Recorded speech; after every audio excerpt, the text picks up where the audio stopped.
YSR Congress party వాళ్ళు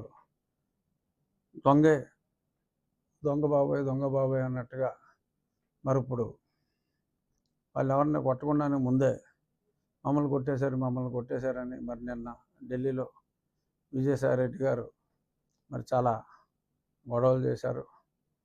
మరి నాకు అర్థం కాదు ఏంటంటే, పట్టపగలు ఒక ఎంపీని తప్పుడు కేసు పెట్టి ఇంట్లోంచి లేపుకెళ్ళి అర్ధరాత్రి చావబాది అన్ని ఎవిడెన్స్లు ఉన్నా సరే,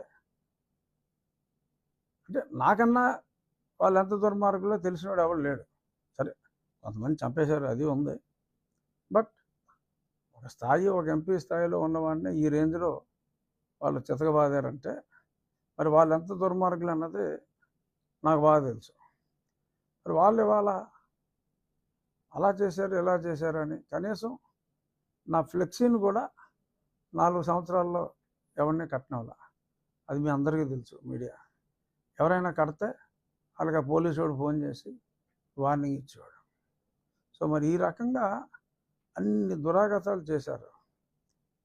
ఇప్పుడు అసలు ఏమీ జరగకుండానే వాళ్ళు చేసింది వీళ్ళు రిపీట్ చేస్తారేమో అనే భయంతో ముందే అమ్మోయ్ బాబాయ్ కొట్టేస్తున్నారు, చంపేస్తున్నారు.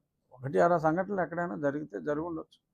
అది పార్టీలకి సంబంధం లేదు. ఇద్దరు వ్యక్తుల మధ్యన ఏమన్నా ఉంటే, ఎవడు దెబ్బతింటే, ఇద్దరు కొట్టుకుంటే ఎవరు దెబ్బతింటే ఆ దెబ్బతిన్న వ్యక్తికి వైసీపీ ముసుగేసి వైసీపీ వాళ్ళని చంపేశారు అంటున్నారు. నేను ముందు నుంచి చెప్తున్నా, రే ఆ పార్టీ సంకనాకి పోతుందిరా బాబు, ఓ 20 సీట్ల కన్నా రావు. సరే 11 వచ్చినాయి, నా అంచనాలు తప్పని. 20 సీట్ల కన్నా రావు అని ఎన్నోసార్లు నేను చెప్పా. చివరిలో కూడా అలా మాటలని పందాలు కాసుకుంటారేమో, అది పిచ్చి ఆసుపత్రిలో చేసుకోవాలి. అక్కడ ప్రమాణ స్వీకారాలు ఏంటి, ప్రజల ఓట్లన్నీ అక్కడ పడిపోయినాయి, చాలా దారుణంగా ఉంది పరిస్థితి, పందాలు కాయకండి రా బాబు, తర్వాత మళ్ళీ మీరు ఇబ్బంది పడతారని కూడా చెప్పా. ఆ పందాలు కాసుకున్న వాళ్ళు మరి కొద్దిమంది ఆత్మహత్య చేసుకుంటున్నారు. సో మనస్తాపంతో ఆత్మహత్య అని చెప్పి, వైసీపీ రాలేదని మనస్తాపంతో ఆత్మహత్యలు అని చెప్పి, మళ్ళీ దానికి ఒక డిఫరెంట్ మీనింగ్. మళ్ళీ జగన్మోహన్ రెడ్డి గారు బహుశా ఓదార్పు యాత్ర 2.0 స్టార్ట్ చేస్తారేమో, నాకు తెలియదు. నేను ఇంకా ఈ రోజు నుంచి వ్యక్తిగతంగా జగన్మోహన్ రెడ్డి గారి గురించి నేను మాట్లాడదలుచుకోవాలి. ఎందుకంటే ఆయన భాషలో చెప్పాలంటే మంచో షేడో, ఆయన చేయాల్సింది చేశాడు, వెళ్ళిపోయాడు. ఇప్పుడు జనాలు చూసేది మేమేం చేస్తాం, మేమిచ్చిన హామీలు ఎలా నెరవేరుస్తాం, ఎన్నో హామీలు ఇచ్చాం, ఆ హామీలు నెరవేరుస్తారా లేదా అనే దాని మీద జనం దృష్టి ఉంటుంది తప్ప, జనాల దృష్టి ఇంకా జగన్మోహన్ రెడ్డి గారి మీద కానీ వైఎస్ఆర్ కాంగ్రెస్ పార్టీ మీద కానీ ఉండకూడదు కూడా, అనవసరం. ఇప్పుడు మేము మాట ఇచ్చాం, మా మాట ప్రజలు విశ్వసించారు, జగన్మోహన్ రెడ్డిని కాదనుకున్నారు. మేము ఊహించిన దానికన్నా కూడా పెద్ద అందలం ఎక్కించారు. మొన్న మా ఎమ్మెల్యేల మీటింగ్లో కూడా చంద్రబాబు నాయుడు గారు అదే స్పష్టంగా చెప్పారు.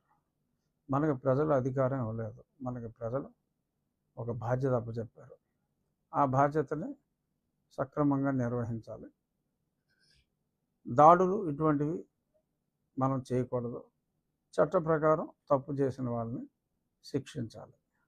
సో దీనికి ఒకరోజు ముందుగానే నేను చట్ట ప్రకారం ఒక పోలీస్ కంప్లైంట్ కూడా ఇవ్వడం జరిగింది. బహుశా నేడో రేపో, మరి నిన్నటి వరకు పోలీస్ అంతా కూడా ప్రమాణ స్వీకార ఏర్పాట్లో ఉంది కాబట్టి బహుశా 1-2 రోజుల్లో మరి అది ఎఫ్ఐఆర్ కూడా నా కస్టోడియల్ టార్చర్ మీద.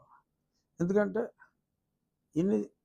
ఇన్ని తన్నులు తిని మిలిటరీ హాస్పిటల్ రిపోర్ట్లు ఇంత క్లియర్గా ఉండి కస్టోడియల్ టార్చర్ జరిగింది అన్న నాకే నేను న్యాయం చేసుకోలేకపోతే ఇంకా కామన్ మ్యాన్కి ఇంకా న్యాయం జరుగుతుంది అన్న దాని మీద నమ్మకం పోయి ప్రమాదం ఉంటుంది. కాబట్టి నా నిర్ణయం నేను తీసుకుని, చాలామంది అనుకుంటున్నారు దీని వెనక ఇంకెవరో ఉన్నారు, పార్టీ పెద్దలు ఉన్నారని.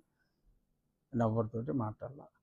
లా should take its own course of action అనే ఉద్దేశంలో నేను ఆ కంప్లైంట్ని ఇవ్వటం జరిగింది.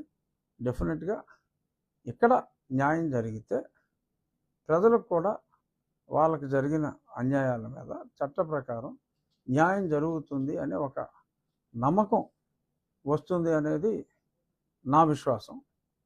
చూద్దాం మరి నా విశ్వాసం ఏమవుతుంది అనేది తెలుస్తుంది.